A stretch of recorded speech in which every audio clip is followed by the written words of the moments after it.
Ekonomik Boyut programından herkese hayırlı günler değerli izleyenler. Yepyeni bir programla, yepyeni bir gündemle yine karşınızdayız. Değerli hoca Sinan Bayraktar'la birlikte yine haftanın ekonomik değerlendirmelerini yorumlayacağız ve haftanın ekonomiyle ilgili konularını konuşmaya başlayacağız. Hocam merhabalar, hoş geldiniz. Merhaba, hayırlı günler, hayırlı Nasılsınız? haftalar. Hamdolsun, şükürler olsun. Tabii her hafta farklı şeyler konuşuyoruz ama hep derdimiz ekonomi, enflasyon, onları konuşuyoruz. Yorumlamaya devam edeceğiz yine. Evet, şimdi geçen hafta da Sayın Cumhurbaşkanı Recep Tayyip Erdoğan'ın ekonomiyle ilgili birkaç noktada konuşmaları oldu. Ve bu Türkiye'nin yeni ekonomik modelini aslında başarılı olduğunu da söyledi. Siz ne düşünüyorsunuz bu açıklananlarla ilgili? Türkiye'nin şu andaki durumuna da bakarsak. Şimdi Türkiye'nin söylenen bir şeyi var. Geçen haftaya da onlar damgasını vurdu aslında. Baktığınız zaman Türkiye ekonomisi farklı bir şey mi izliyor? Biz dünyadan farklı bir şey mi istiyoruz? Evet, dünyadan farklı bir ekonomik model izlediğimiz ortada. O söyleniyor zaten. Bizim Türkiye modeli deniyor buna. Sayın Cumhurbaşkanı'nın söylediği şey, ben tamamen faize karşıyım, şiddetle karşıyım lafı devam ediyor. Şimdi onun bir şeyidir. Yani o faiz olayında tartışılmaz bir konu o. Yani yüksek faizle borçlanmak yatırımları engeller, maliyetleri yükseltir, enflasyonu tetikler gibi birçok olay var. Onu konuşuyor zaten ama Türkiye'nin modeli iyi midir, geçerli midir? O konuda bir konuşmalar yapabiliriz. O tarzda bakabiliriz ona. Geçen hafta İyi gidiyor diyor. Doğru bildiğimiz bir şey var. Onu da şu an doğru bir şekilde ilerletiyoruz. Amacımıza doğru gidiyoruz. Yani mantık olarak bakınca oradan gidiyor. Yani şu anda enflasyonda düşüklük yok. Dün açıklanan rakamları biraz değerlendireceğiz. Evet, oraya baktığınız zaman düşen bir şey yok. Artarak devam ediyor. Ekonomik politikanın gereği midir? Bana göre evet. Yani tartışmalar oraya geldi. Yani bu böyle bir ekonomik politika mı uygulanması gerekiyor? Onlara göre evet yani ekonomide. Ama doğru model midir? Onların yani ekonomi yönetiminin söylediğine bakarak değerlendireceğiz. Beklemedeyiz. Tabii. Yani onlar ekonomi yönetimi şunu söylüyor. Küreselde bir takım değişmeler var. Bu değişmeler bütün dünyayı olduğu kadar bizi de etkiliyor. Evet doğru. Ama baktığın zaman biz gene dünyaya göre fiyatlarda gene düşük kalıyoruz. Ama Türkiye, hep söylediğim bir şey var, ithalatçı bir ülke, döviz kurlarıyla yaşayan, onlarla maliyet öngören bir ülke. Dolayısıyla bizim o kur yüksekliği, 18 liralık döviz ciddi bir maliyet getiriyor işletmelere ve firmalara. Dolayısıyla bütün ürünlere yansıyor. Şimdi bu böyle gider mi? Bu şekilde gidecek. Merkez Bankası'nın şeyine bakıyorum, anketlerine, tüketici anketlerine. Ekonomi değerlendirme anketlerinde enflasyonu yaklaşık 60-70 arasında görüyor yıl sonu. Geldi işte Ekim'e girdik. Şimdi Ekim, Kasım, Aralık son çeyrekteyiz. Son çeyrekte yapılacak olan bütün ataklarla bu enflasyonun son çeyrekte ne şekil alacağını göreceğiz. İşte Eylül ayı yüksek geldi, 83. 3.09 gibi bir artış var. Evet, dün açıklanan veriler. Şimdi buraya baktığınız zaman yükselerek gidiyor gene. Düşen bir şey yok yani. Ancak tabii ki devlet bunları tedbir alarak, ekonomi yönetimi olarak her çıkışta, her hafta sonu Sayın Cumhurbaşkanı konuşuyor. Bir takım teşvikler açıklıyor farkındayız. Evet. İşte 1000 liralık doğalgaz, elektrik giderini vergiden düşebilirsiniz. İşte yemek giderlerini vergiden düşebilirsiniz. Sosyal yardım tarafını arttırmaya başladı. Yükseltti orayı çalışanların. Tartışması geldi. Başladı zaten, bu aylardan başlar. Asgari ücrete kaç yapılacak tartışması. EYT var. EYT zaten gündemde, açıkta çıkacak. EYT ile ilgili şekillendi. Basına da düşmeye başladı. Yani yaşlarla ilgili. Emekliliğini bekleyen birçok kişi alacağı kıdem tazminatıyla enflasyonist değerleri atlatabilecek seviyeye gelebilecek. Bu da devlete bir yük gelecek ama bir anda mesela 100 bin lira, 200 bin lira tazminat aldığını düşünün, kıdem tazminatı emekli olunca. O onun bütçesinde şu anda enflasyona karşı bir tedbir olacak. Ama diyeceksiniz ki 30 senedir adam bekliyor bunu. Yani 30 senedir beklediği şeyin parasını enflasyona karşı mı kullanır? Hayır tabii ki. Tabii bu değerler hep bir şeyi bize anlatıyor. Yani şu var, belki ben bir yerde orada umutlanabiliyorum. Sürekli ekonomi konuşuluyor. Gündem? Gündem o. Hayır. Sayın Cumhurbaşkanı ve ekonomi yönetimi biz bu işin üzerindeyiz. Biz bu işi bırakmadık, ilgilenmiyoruz demiyorlar. İlgileniyorlar, bir şeyler de yapılıyor. Nereye gider? Aralık ayını bekleyin. Aralık, Ocaklarda biz bu enflasyonun kafasını kıracağız diyor. Şimdi bu açıdan söylemler haftaya damgasını vuruyor. Yani tabii Siyasi Şundan gelişmelerin dolayı tümünde de var bu. Şimdi bütün ekonomistler, ülkedeki herkes şunu iddia ediyor. Ya doğru gitmiyor bu politika, Evet. her neyse. Evet. Yanlış giden bir şey Evet. var. Kontrol edemiyorlar. Ekonomi çığırından çıktı. Hiçbir şey tutamıyorlar. Enflasyon tutulamıyor. Evet. Dolar tutulamıyor falan ama Sayın Cumhurbaşkanı tam tersini, biz ne yaptığımızı iyi biliyoruz diyor. Aynen öyle. Net söylüyor. Yani biz bu konuda eminiz, ne yaptığımızı biliyor. Türkiye modeli olarak ben de o yoruma geldi. Enflasyonla büyüme. Hizmet sektörü ve diğer sektörlerle büyüme. Bak çok dikkat et konuşulan. Faizleri indirdik dedi. Faizler indi. Daha da indireceğim dedi. Ben şiddetle karşıyım dedi. Faiz indi, ne oldu? Geçen hafta da yorumlamıştım. Ne oldu? Tesir oldu mu? Olmadı. Kredi hacmi büyüdü mü? Hayır. Büyümedi. Çünkü baktığınız zaman burada düşürülen 12 faizle 12 borçlanma yapsanız, hadi 12'den vazgeçtim. Özel bankalar 30, 35, 40'lara kadar tırmanıyorlar. Evet. 40'la bile kredi alsanız alabilseniz %80, %100 enflasyonla, ki İstanbul Ticaret Odası %107 açıkladı enflasyonu. Bunlar 83 açıklıyorlar. Genel fiyat artışını, tüketici fiyatlarını, toptan eşya endeksi de %107 açıkladı. Şimdi buradan olaya girdiğin zaman baktığında enflasyonla büyümeyi model olarak aldıkları görülüyor. Çünkü kredi hacmi büyüyor. Eğer bir de kredi hacmi büyürse, kredi hacmi büyüdüğü zaman çok daha fazla enflasyon. Çok daha fazla enflasyon olur. Belki bir model olarak yapıldı. Bana da kalırsa kredi arzını daralttılar. Sayın Cumhurbaşkanı kamu bankalarının eteğine yapışın diyor. İsteyin kredileri diyor. Ama kamu bankalarına gidiyorsunuz, kredi yok. Yok. Vermiyorlar. Yani bir yönetici, bir idareci, bir siyasi söyler parayı verin der. Ama bütçe ve olanaklar doğrultusunda. Belki buradan söyler, arkadan vermeyin der. Onu da bilemiyorum. Yani, belki de. Yani o da politika da olabilir. Politika da olabilir. olabilir. Çünkü siyasi olarak üstünden atmak istiyor onu. Ben olsam öyle yaparım, açık söyleyeyim. Ben olsam kredi arzını daraltırım, aynen bu modelde vermem parayı. Ona benziyor. Sanki bilinçli yapılıyor gibi. Bilinçli Bak çok açık bir gibi. daha söylüyorum. Ben olsam çok ses yükseldi hocam. Tabii. Sanayici, Tabii. yani iş adamları, herkes bu çok müzdarip, bu krediye ulaşmada, finansmana ulaşmada sıkıntı yaşadık. Ben kaynak bulamıyorum diyor. Kaynak olmadan dönemezsiniz. Yatırım da yapamam, dönemem de. Yani işletmelerin kaynakları, kanatları nakit girdileridir. Nakit girdileri, nakit akım tablosu uygun olmayan işletmeler bir yere varamaz Barış. Yani evet. Şeyden baktığın zaman, olayın rengine baktığın zaman yapılan politika, bizim özel politika evet sanki tuttu gibi görünüyor. Kredi arzını daraltıp, kredi arzını kesip enflasyona daha fazla etki yapmamak ama enflasyonu da mevcut şekline muhafaza etmek şekliyle gidiyor olay. Öyle görünüyor. Çok döviz kurlarına dokunmamak. Dokunmamak. Onun da bir yükselme limiti var diye herhalde öngörülüyor. Aynen. Bir yerde duracak. Bana soruldu o soru. Yani döviz kurları niye artmıyor? Arttırılmıyor. O da dengelendi. Kur korumalı mevduatla 18 civarlarında, hani 14, 15, 16'lardan 18'e doğru geldi, tırmandı. Yine burada oturdu. Yine çok fazla tırmanma yok. Baktığın zaman haftaya de şeyini vuran konuşmaların tümünde bu var. Ve her hafta, tahmin ediyorum bundan sonra her hafta sonu veya bir etkinlik yaratıldı, program yapılmıştır. Ekonomi yönetimi her hafta sonu bir mesaj verecek Sayın Cumhurbaşkanı kanalıyla. Veyahut Nebati'nin toplantılarıyla, Sayın Nebati'nin toplantılarıyla verilecek. Ya teşvik sunulacak ya farklı mesajlar verilecek. Onları bekliyorum. Her hafta bir açılış yapılacak. Her hafta yeni bir şey devreye girecek. Her hafta yeni bir teşvik açıklanacak. Ellerinde seçim de vardır. yaklaşıyor. Bunu normal görüyoruz artık. Gayet yani normal. Beklenen de bu. Bence gayet normal. Peki hocam, şimdi Eylül ayı enflasyon oranları açıklandı. Dün itibariyle 83.45 geldi. Evet. TÜFE %151 üretici fiyat endeksi oranları geldi. Yine yüksek rakamlar. Aslında artık millet şunu söylüyor sanırım. Bu saatten sonra da düşmesin. Çünkü yılbaşı gelecek, enflasyon oranlarına göre maaş zamları, asgari ücrete zamlar bu orana göre yapılacak da, yani bu kadar ceremesini çektik ki aslında birkaç ay daha düşmese herhalde herkes mutlu olacak gibi. Şimdi Barış, şeyi düşürsen enflasyonu, tansiyonu düşürdüğün zaman ölür. Enflasyon düşmesin zaten. Şu anda bir düşürdü, %10 açıkladı. Olacak şey değil, açıklandı. Yıl sonunda %10 zam alırsınız. Değil mi? Tabii. Bakın şeydeki enflasyonist etkilerde Avrupa'da ve genelde Amerika'da en çok şikayet edilen o. Ya fiyatları arttırıyorsunuz %100. Bizim maaşlarımız sabit. Biz nasıl geçineceğiz? Elektrik zaten onların kontrolünde değil. Kontrolünde değil, doğalgaz. Değil. Ve dolayısıyla yüksek maliyetlerle ben Avrupa ile temastayım. Yani alıyorum rakamları. Çok ciddi şekilde zamlar yapılıyor. Geçen gün bana Lüksemburg'dan bir rakam verdiler. 2 ayda yaklaşık ortalama %80 zam yapılmış.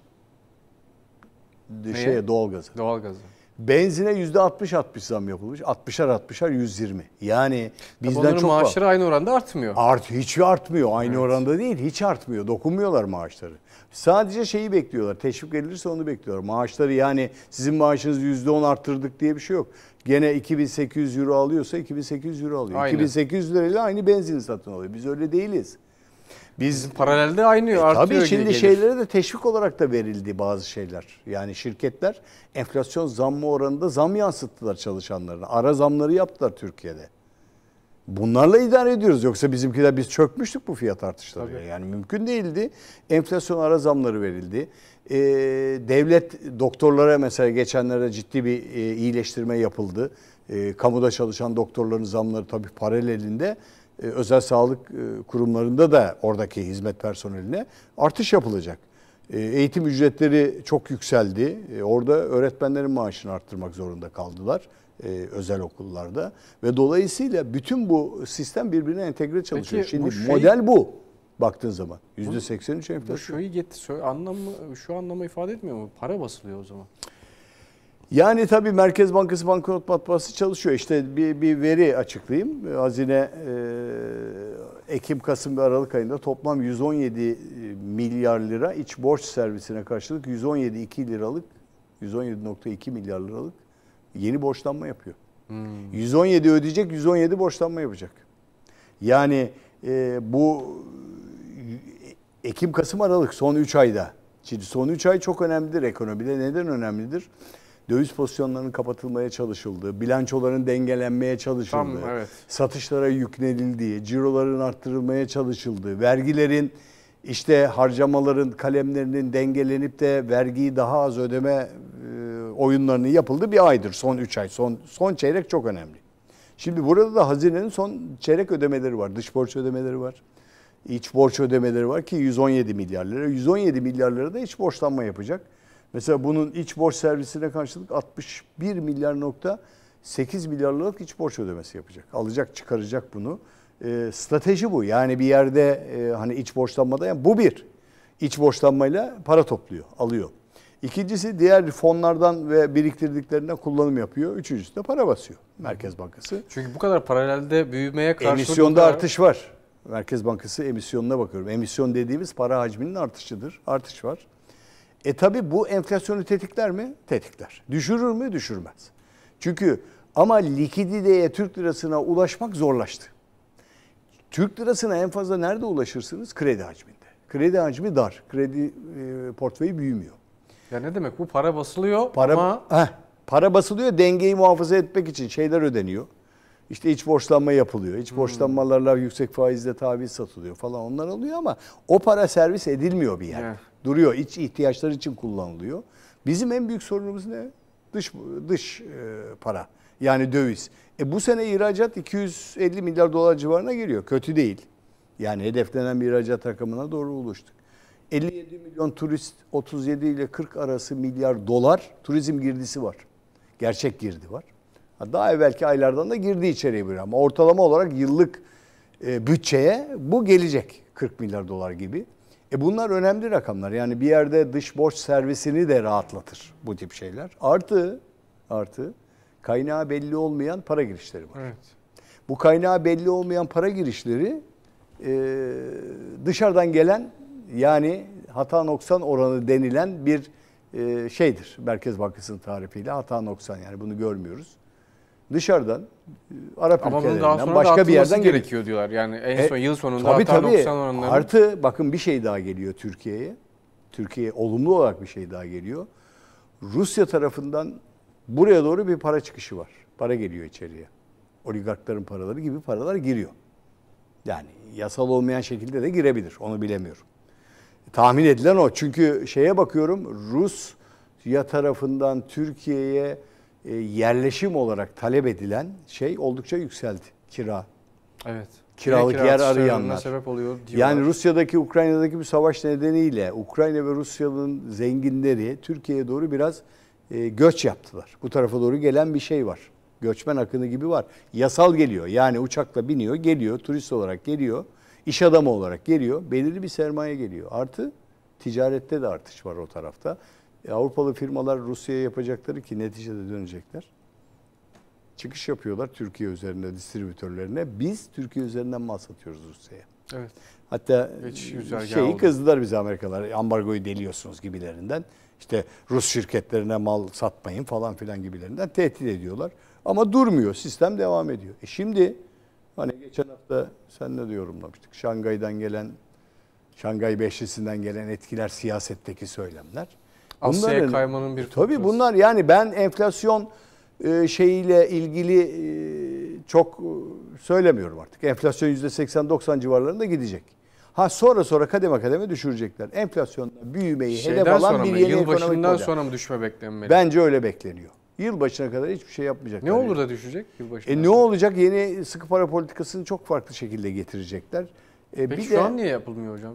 Yapılmıyor. İşte neden? Şu an yapılmaması. Mesela yılbaşından sonra ne dokunulacak? Sihirli değnek mi var? İşte onu da bilemiyorum. Ne dokunacak tabii. Yüksek büyümenin getirdiği. Bu Cumhurbaşkanı açıklaması yılbaşından sonra yavaş yavaş düşecek diyor. Şu an niye düşmüyor? Düşürmüyorlar. Özellikle de düşürmüyorlar. İstemiyorlar da düşmeyi. Belki bence. Yani İstemiyorlar. Strateji olarak bu yeni ekonomi, Türkiye'nin yeni ekonomik politikası dedikleri sistem bu herhalde. Bence istemiyorlar. Yüksek enflasyonuna gitmek. Bakın hep şeyi eleştirdik. Hiç alışık değildik. 5-6 liralık benzin fiyatından, mazot fiyatından 30 liralık mazota geldik. Evet. Bu neyi enflasyonist etkilerde neyi etkiledi? Tuttu. Her şeyi etkiledi. Allak bullak etti ortalığı. Taşımacılığın maliyetlerini arttırmış durumda. Yani pazara gidiyorsunuz, 30 liraya ıspanak satıyorlar. 30 liraya ıspanak sattığı zaman adam diyor ki ben bunu kaça getirdiğimi biliyor musun diyor. Tarlada bu fiyat da. Gübre sorunu çıktı yüksek maliyetlerle. Rusya'nın gübre ihracatına. Bizim öyle bir sorunumuz yok. Ama maliyet yükseldi. Ne yükseldi? Gübreyi geçen sene işte 8-10 liralık dövizle alıyorduk. Bu sene 18 liralık dövizle alacağız.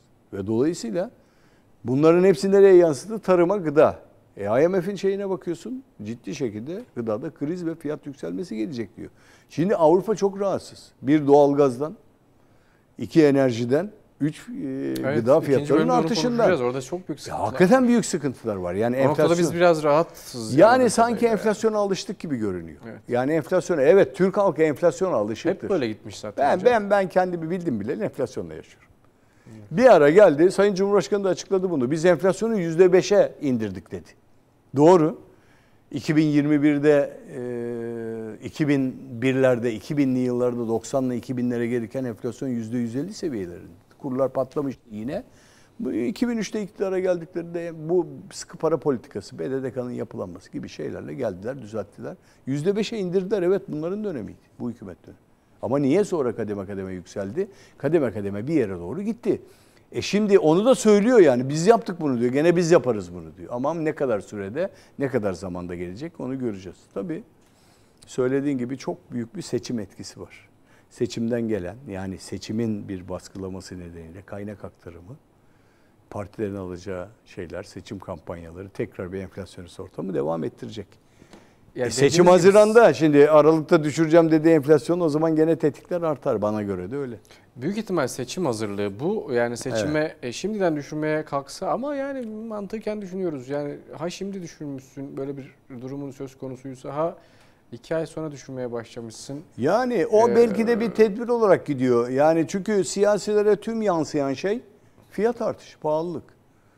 Bakın muhalefet tarafından işte gezileri yapılıyor. Esnaf gezileri yapılıyor. Esnafa gidiyor. Esnafın tüm şikayeti fiyat artışları. İş yapamıyoruz, satamıyoruz.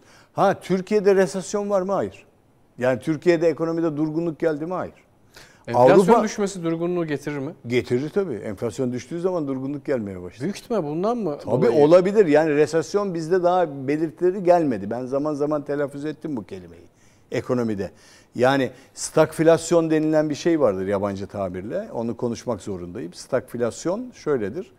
Enflasyonla beraber fiyatlarda durgunluk ve satış zorlukları. Stagflasyon odur. O şu anda yok. Ben Türkiye'ye bakıyorum, gene dinamikler devam ediyor. Marketlere soruyorum alışveriş nasıl? Aynı düzeyde gidiyoruz diyorlar. Birim bazında düştü mü diyorum, hayır dediler bana. Birkaç markette araştırma yaptım. Yani ben geçen enflasyon fiyatlar %80, %100 artmadan 100 birim satıyordum. Gene 90 birim, 100 birim arası satıyorum. Satıyorum diyor. Aslında baktığın zaman düşmesi lazım. şekil olarak baktığın zaman şey geliyor ortaya. Yani kimse o rafa müracaat etmez bu fiyatlarla. Ama bakıyorum tedarik zinciri gene bütün kanallarıyla devam ediyor Barış. Yani enteresan tarafı orası. O zaman diyor ki benim modelim şu anda uygulamada devam ediyor. Ben bu uygulamayla devam edeceğim. Ben böyle gideceğim diyor. Sanki geçerli bir model gibi görünüyor enflasyonla büyüme. Öyle gözüktüğü aşikar çünkü bunu tutmak için çaba sarf ediyor iktidar. Ve, Evet. ama bir noktada da düşmesi gerektiğini de biliyor ki bu da seçimden sonraya atılıyor. Düşmesi gerektiğini de farkında yani. Şimdi söyledikleri şey şu, ekonomik model, yeni ekonomik model. Yeni ekonomik modelde biz bunu nasıl indiririz aşağıya? Yeni ekonomik modelde bu şekilde indiririz. Yani enflasyonu düşürdünüz, düşürmediniz. Yeni ekonomik modeli olmasaydı durgunluk olur dedi Nebati geçen gün. Mesela yeni ekonomik modelde lafı şu. Yeni ekonomik model olmasaydı durgunluk olurdu. Senin demin söylediklerini cevap olarak bunu söylüyor. Hocam onun için mi hareketli gidiyor dedin ya demin. Evet. İşte bu. Diyor ki eğer yeni ekonomi modelini uygulamaya almasaydık bugün enflasyon sorunuyla birlikte büyük olasılıkla bir durgunluk ve buna bağlı birçok sorunla yüz yüze kalacaktır diye iddiası var. Geçen hafta içi yaptığı konuşmada. Bakanlığımız bünyesinde Reform ve Gelişim Akademisi kurduk diyor. Onlarla bir takım şeyleri de inceleyeceğiz. Yeniden farklı bir akademik bir tarzda bir inceleme de yapacağız diyor. O zaman şeye geliyorum. Bu yeni ekonomik modelle enflasyonla büyüme modeli gerçekleştirildi. Yeni ekonomik model sorunuyla. Buradan yürüdüğün zaman o zaman bunların ekonomik modelini beklememiz lazım.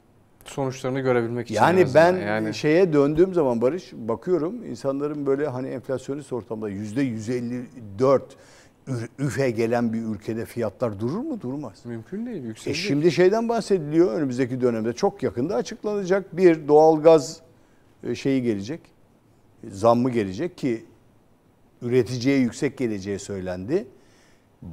Enerji Bakanlığı da bu model içinde, bu ekonomik model içinde doğalgazı biz %20'sini alıyoruz halktan. %80'ini biz ödüyoruz dedi. Sübvansiyon var içeride. BOTAŞ diyor ki dağıtım doğalgaz fiyatlarını arttıracağız. Evet. Şimdi tüketiciye de yansıtacaklar doğal olarak. Kış geliyor şimdi. Doğrudan. Şimdi yakmaya başlayacağız.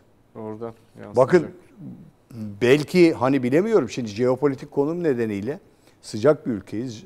Jeostratejik konumumuz da öyle sıcak yani. Coğrafyamız sıcak. Antalya Turizm Cephesiyle ve TÜRSAP yetkilileriyle konuştuğumda müthiş bir şey akımı var Avrupa'dan buraya. Kış turizmi.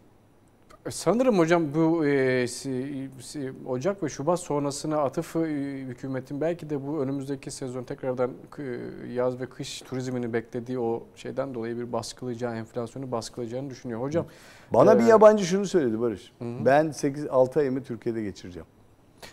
Çok daha ucuz ve uyguna Çünkü geliyor. Orada elektrik, su, gaz falan harcadığım zaman yüksek harcıyorum. Almanya'da, İngiltere'de ben Türkiye'ye geleceğim. Evet sıkıntı var. Evet hocam. Teşekkür ederiz. Bir sonraki bölümde tekrardan devam edelim. Evet değerli izleyenler bu bölümde hem enflasyon oranlarını hem şu yeni ekonomik politikasını konuştuk hükümetin. Bir sonraki bölümde de yeni konularla karşınızda olacağız.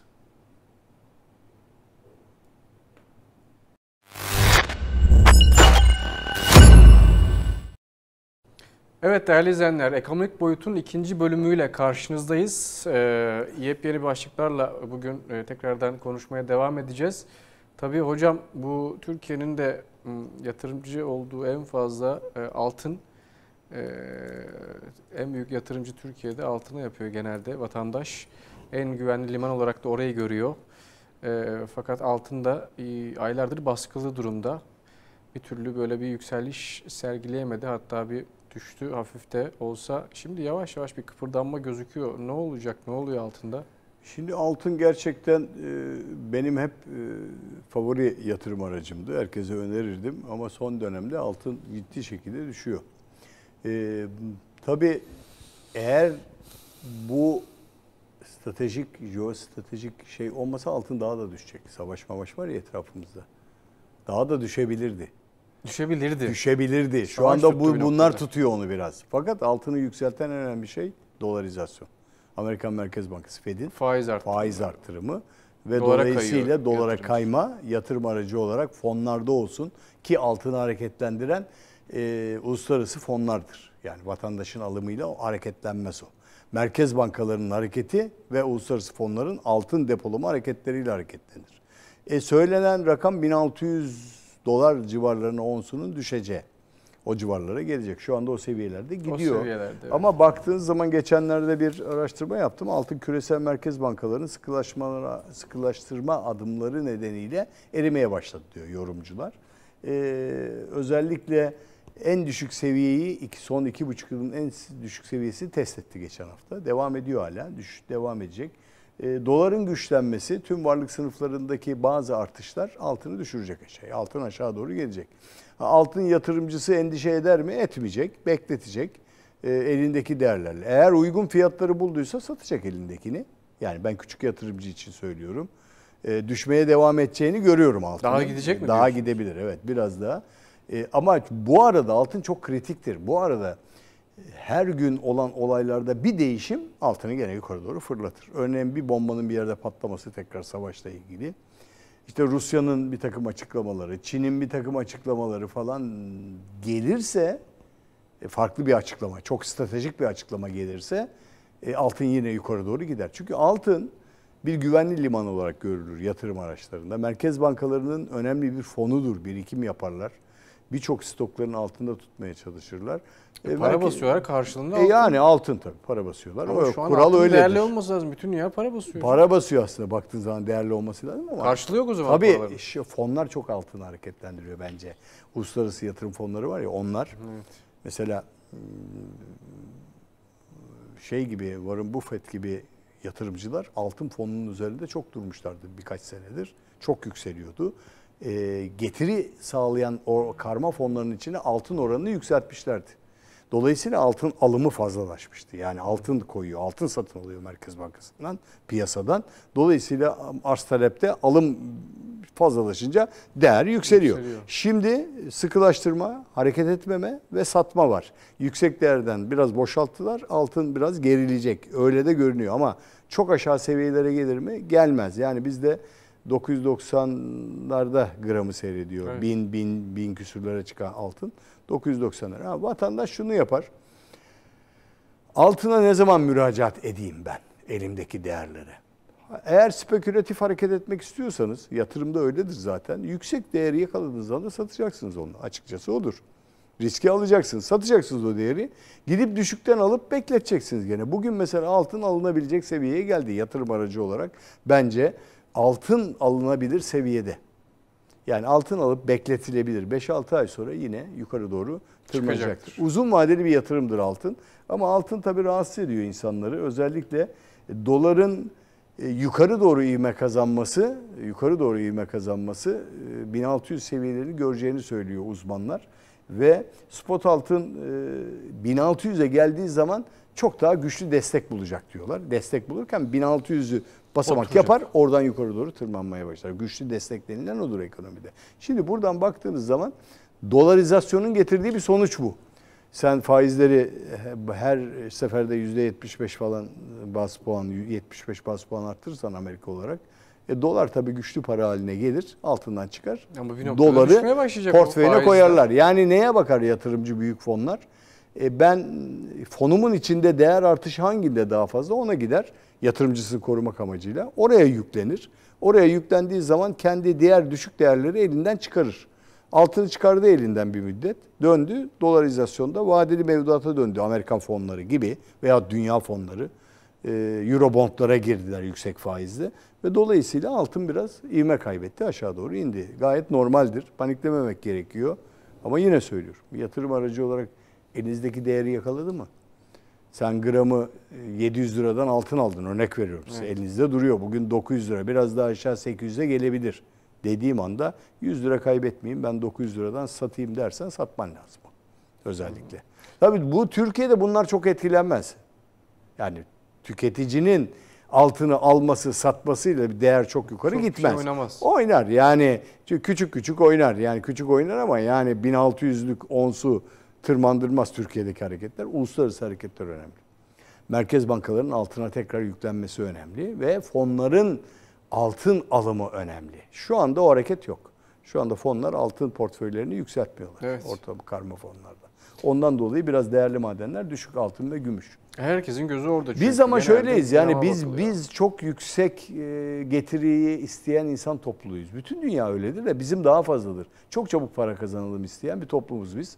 Öyle çabuk para kazanma şeyleri risk almadan da olmaz. Yani bugün Bitcoin'lerde başımıza gelenleri gördünüz. Toplumun başına, dünyanın başına gelenleri gördünüz. Şimdi kimse çabucak böyle parayı kazanmayı hiç oturduğun yerde vermez. Sonra risk alırsınız, paranızı koyarsınız, kayıpları göze alırsınız, girersiniz. BIST İstanbul borsası. Geçenlerde ciddi bir düşüş yaşadı. Belirli bir dengeye geldi. Şimdi yukarı gidiyor. Borsada kağıdım var, kaybettim derseniz o riski almışsınız demektir zaten. Yatırımcı bunlara bakacak. Dönersiniz gayrimenkulde, bakın gayrimenkul geçen seneden bu yana enflasyonist etkiyle %200-300 artış var. Evet, bir gayrimenkul yani olan. gayrimenkul ve kira fiyatlarına bakın. Kiracı ev sahibi tartışmalarını görüyorsunuz. Yani altınını bozup gayrimenkule giren çok insan olmuştur. Onlar kazanmıştır o arada. Evet. O arada o kazanmıştır. Mesela altınla ilgili yatırımını bozup da gayrimenkul alan şu anda gayrimenkulün enflasyonist değerleri artış olmuştur. Etkileyecek mi toplu konut projesi gayrimenkulün fiyat artışını? Ben çok etkileyeceğini zannetmiyorum. Genelde piyasada bunu Türkiye enflasyonist bir ülke Barış. Türkiye enflasyonist ülkede en çok artan değerler dünyada da öyle şeydir. Gayrimenkuldür. Yani bana sorarsanız ben Türkiye'de gayrimenkul alacağım ama bakın Türkiye'de 4 milyon lira gayrimenkul.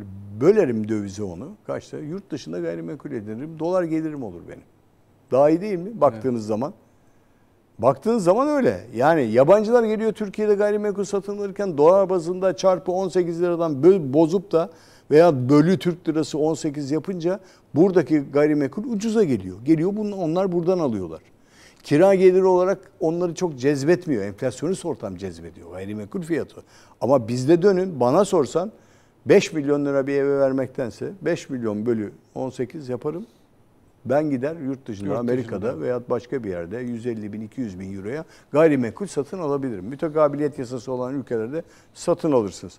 Onların değeri çok artmaz enflasyonist ortamda ama kira gelirini siz dolarda olduğunuz için sizin hep kaybınız genelde oradan telafi edersiniz. Ömür boyu diyelim ki siz 3 yıllık anlaşma yaptınız kiracıyla. 2000 dolara evi kiraya verdiniz. 1500 dolara kiraya verdiniz. Sürekli emekli maaşı gibi 1500 dolar garantili olarak geliyor size.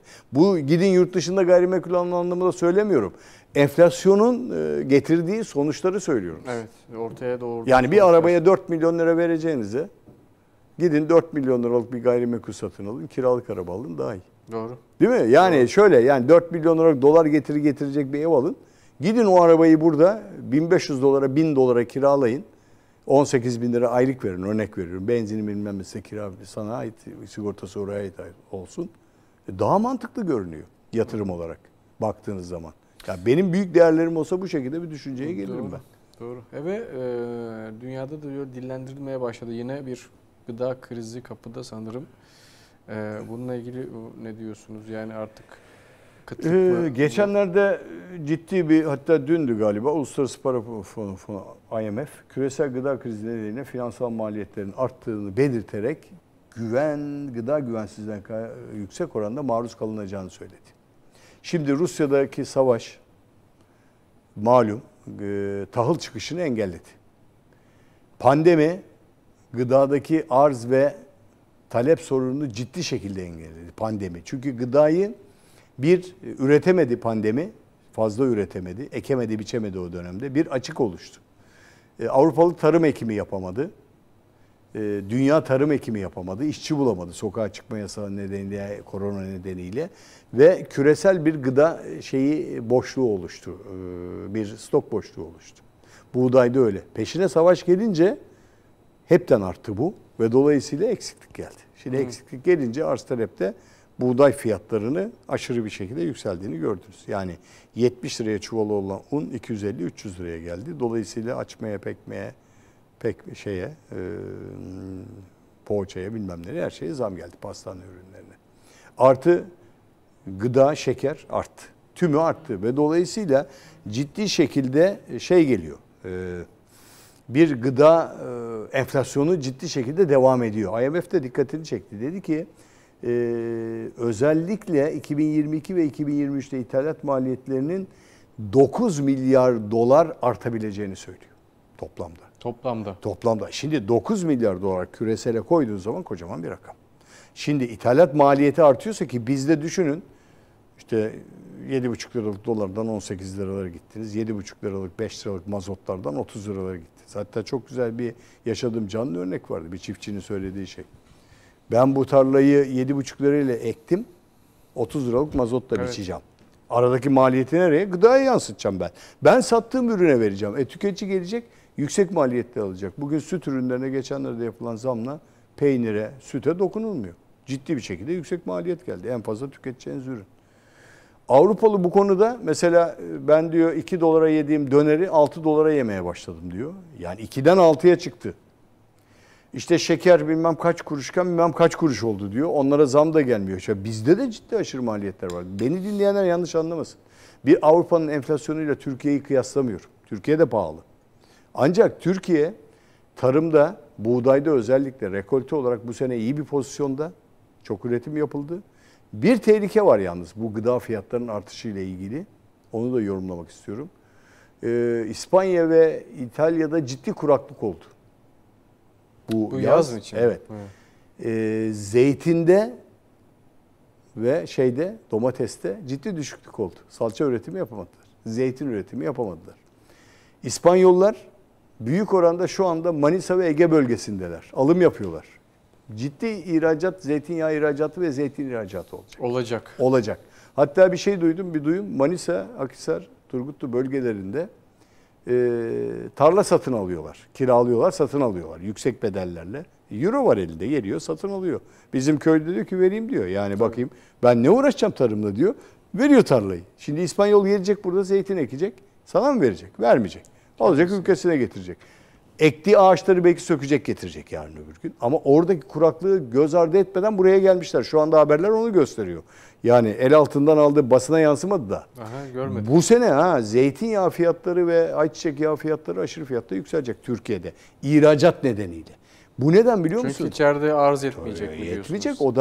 O da o tarafta kendi satacağını yüksek fiyatta satmaya başladı. Çünkü elindeki 100 üretiyordu. 50'ye düştü kuraklık nedeniyle. Buradan alacak. Buradan aldığı zaman ucuz alacak. Buradan euro ile gelip alacak. Bana fiyat iyi gelecek ihracatta. Ben vereceğim onu. Yüksek fiyat vermeyeceğim gene. Vereceğim de yani o ona gene ucuz gelecek. Getirecek kendi ülkesinde zamlı fiyata satacak bir de üstelik o zeytinyağını. Zamlı fiyata. İyi para kazanacak zeytinyağı ithalatçıları İspanya'da ve İtalya'da. İtalya tarafı. Çünkü en çok tüketilen pazarın niş tarafı Türkiye, Akdeniz ülkeleri gibi Yunanistan, İtalya, İspanya gibi ülkeler. Ama bu ciddi kuraklık getirdi, vurdu. Yani bizi gerçek anlamda fiyat artışı olarak ihracat anlamında iyi artı yalnız fiyatlar olarak da bizi etkileyecek. Dolaylıyı anlatıyorum ben size. Doğru. Dolaylı bir şey geldi şimdi. Şimdi bu diğer ürünlerde de geldi. Mesela Antalya bölgesine ciddi şekilde tarım ithalatı talebi var Avrupa'dan, Almanya'dan ve diğer yerlerden. Neden biliyor musun? Rusya gübresi yüzünden. Gübre sıkıntısı da var. Avrupalı gübre alamıyor bu nedeniyle. Dost ülkelere vermiyorum diyor. Şimdi dün Putin açıklamış. Dost ülkelere kamyon çıkışını yasakladım demiş, tır çıkışını. Dost olmayan ülkelere, özür dilerim. Dost olmayan ülkelere kamyon çıkışını yasakladım, vermeyeceğim diyor. Çıkamayacak tır dışarıya. Bu ne demek biliyor musun? Gübre falan gönderilmeyecek oradan. Rusya gübresi en önemli gübrelerden biri. Hem onu hem de üretim de yapamayacak. Avrupalı yapamıyor zaten. Dönmüş gübreyi ekemedi. Doğalgaz da yok. Gübre üretemeyince döndü Antalya'dan mal talep ediyor şimdi. Geçen kraliçenin vefatında çiçek talebi 50 milyon doları falan buldu bize bir anda. Buradan. Tabii Antalya bölgesinden. Çünkü biz biraz daha iklimsel olarak geçen seneyi iyi geçtik. Geçen seneyi çok güzel geçtik. Yani hakikaten ben de Anadolu'ya yaptığım seyahatlerde yani önce kar vardı. Bembeyazdı Anadolu. Sonra yeşillendi kar kalkınca. Baktım rekolte yüksek geliyor. Çiftçiyle de konuştum. Yüksek gelen bir rekolte söylediler. Tabii tarımdaki zorluklarımız üretim maliyetleriydi, gübreydi. İşçilik maliyetleriydi, işçi bulamama. Onlar zaten bizim devam eden sonuçlarımız. Ve bunlar Avrupalı'nın başında sıkıntı olarak geliyor. Yani hiçbir zaman hiçbir insanın zora gelmesini istemem. Hiçbir insan aç kalmasın. Ama bakın Rusya'dan gönderilen gemilerde birçoğu gene spekülatif olarak hatta el koydular. Putin dedi ki bak fakir ülkelere gitmiyor. Sayın Cumhurbaşkanı özellikle Afrika ülkelerine buğday konusunda çok çaba gösterdi. Yani sen gene zengin ülkelere gönderiyorsan o buğday gemilerini gene Afrikalı aç kalacak. Yok çünkü adamın. Yani ekeceğe tarla yok. Yetiştireceği suyu yok. Aleti yok, edevatı yok. Avrupa'dan Rusya'dan gelen buğday ithalatıyla ne bileyim işte o vakıfların fonlarıyla falan yürüyor onlar. Yoksa açlıktan ölecek. 40 milyon kişi günde açlık. Topraklar da verimsiz. Verimsiz zaten. Yani hiçbir şey yok. Topraklar da verimsiz. Ve gıda krizi, hep söylüyoruz, iklim kriziyle birleştiği zaman çok ciddi boyutlara gelecek. Türkiye bu açıdan su kaynakları açısından çok dikkat edilmesi gereken bir ülke. Biz çok israf ediyoruz yani. Şu anda enerjiyi de israf ediyoruz. Sokak lambaları sabaha kadar yanıyor. Evet. Avrupalı söndürdü. Sokak lambalarını söndürdü. Evet. Otoyolların lambalarını söndürdü. Dikkat edin dedi. Yani indirdiler. Bizim bütün lambalarımız yanıyor. Bütün ışıklandırmalarımız yapıyor. Kimse farkında değil bunun. Önümüzdeki dönem enerji kriziyle baş başa kalacağız. Yüksek fiyatlar gelecek. Ya harcama. Söndür sokak lambalarının. 2 taneden birini söndür. CİMER'e yazdım geçenlerde. Yani gereksiz yere yanıyor bunlar. Doğru. Yani 2 tane peş peşe bir lambanın yanması hakikaten gereksiz. Sokak lambalarının. Anlamsız geliyor bana. Sensöre döndü artık hocam. Tabii sensöre döndü. Yapıyor. Aplikasyonlar da yapıyor. Sensöre döndü ama 2 taneden bir yan yana yakma. 50'şer metre arayla 100 metre arayla veya kapat arkadaş birini. Biri yanmasın. Yani niye sen o kadar hovarda bir millet misin? Biz enerjiyi de ithal eden bir ülkeyiz. Yani. Evet. Bir de onu düşün. Senin her yaktığın lamba dışarı gidiyor. Evde çocuklarınıza herkese söylüyorum. Lambanın birini kapatmayı öğretsin. Yani o düğmeye basmayı öğretsin. Biz çok hovarda elektrik harcıyoruz. Çok. Hakikaten çok boş. Var o noktada hocam. Önümüzdeki dönemin en önemli şeyi elektrik. Neden? Enerji. Elektrikle çalışıyor her şey artık. Arabalar. Her şey elektrikle çalışmaya başlıyor. İnternet, her şey. Tabii her şey. Yani elektrik. İnternetin olmaz. Elektriğin olmaz. Evet. Yani düşün. Aküler en önemli haline geldi. Bugün topluma en fazla seminer olarak, konuşma olarak bırakın şeyleri, yani magazin programları, en fazla enerji konusunda briefing verilmesi lazım. Televizyonların çok fazla ağırlık yapması lazım buna. Bugün ilkokullarda veriliyordur eminim ki çocuklara enerji konusunda terbiye vermek lazım. Ona öğreteceksin. Küçükken öğrendiği zaman çocuk yapar. Yani gıda krizi, yani krizlerle yine baş başa olacağız. 2023'te öyle gözüküyor. Arkasından kesinlikle bir finansal kriz bekleniyor. Çünkü stagflasyon gözüktü Avrupa'da. Bunun da Türkiye etkileri yavaş yavaş hissedilmeye başladı. PMI verileri düştü, siparişler düştü. Aynen. Bir finansal da kriz globalde görünüyor gibi sanki. Bizde var zaten. Geçenlerde hani bizde finansal kriz zaten yaşanıyor. Standard & Poor's bizim kredi notunu düşürdü. Evet. Düştü, durağına çevirdi. Yani bizde de sorulan soru, acaba finansal krize mi gidiyoruz? Baktığınız zaman Türk politika yapıcılar 2023 seçimlerine finansal ve parasal istikrar yerine büyümeye öncelik veriyor dedi. Benim demin program başında söylediğim şey. Büyümeye öncelik veriyorsanız finansal kriz kapınızda indirdi notu bize. İtibar ederiz etmeyiz, o ayrı, itibar ederiz. Ama bir finansal kriz de kapıda görünüyor. Çünkü bizde de şu anda finansal krizde şu yaşanıyor, söylediğimiz gibi kredi arzı. Ve dolayısıyla bu küresel krizden dönen finansal krize kadar gider olay. Para arzında gider. Şimdi siz sıkılaştırma politikasına devam ederseniz Merkez Bankası'nda finansal kriz kapıda. Siz kredi veremezseniz, açamazsanız kaynakları. Ya Exim Bank'ta kredi yok. Yok. Vermiyor devlet. Yani Exim Bank'ın ihracat krizi vermesi lazım. Normalde yok. Evet. Normalde devletin en büyük sübvansiyon ve teşvik yaptığı yer orası. Onu verme, bunu verme dediğin zaman o zaman da bu krizlerle beraber devam eden finansal sistemin krizleri gelir. Allah korusun. Yani biz bunları tabii son 20 senede finansal krizi döviz bazında yaşadık zaman zaman döviz kuru artışıyla. Ama bankalarda iyiyiz. Bankalar tarafında sıkıntımız yok. Bankacılık sektörümüz çok güçlü. Allah korusun bir bankacılık sektörü bir hafif sıkıntıya girdiği anda o krizi engelleyemezsiniz. O enfarktüsten öteye gidiyor biliyorsunuz. 1994, 2001 ciddi krizleri yaşadık. Bu anlamda finansal krizi. 15'er banka battı. Halkın paraları battı, mevduatları gitti. Yani birçoğu çok kayıplara uğradık. büyük paralarımızı kaybettik. Finansal kriz geldiği zaman. Avrupa'da olur mu? Avrupa'da olmaz. Avrupa'da finansal krizde finansal yapıları güçlü. Nasıl? Avrupa'nın finansal yapısı güçlüdür. Yani bizde bankacılık sistemi iyi. Sistem güçlü. Sistem güçlü. Finans güçlü. Bakın onlarda bankacılık sistemi de güçlüdür. Oradaki bankaların sermaye yeterlilik rasyosu denilen öz kaynak rasyoları, oranları %8 mecburidir. Bizde %12'dir. Şu anda bizimkiler çok yüksek. Bankacılık kesimi çok karlı. Yüksek bir kesim bankacılık kesimi. Yani bugün parayı tutan onlar neticede. Yani halkın da güvenini orada bozmayacaksınız.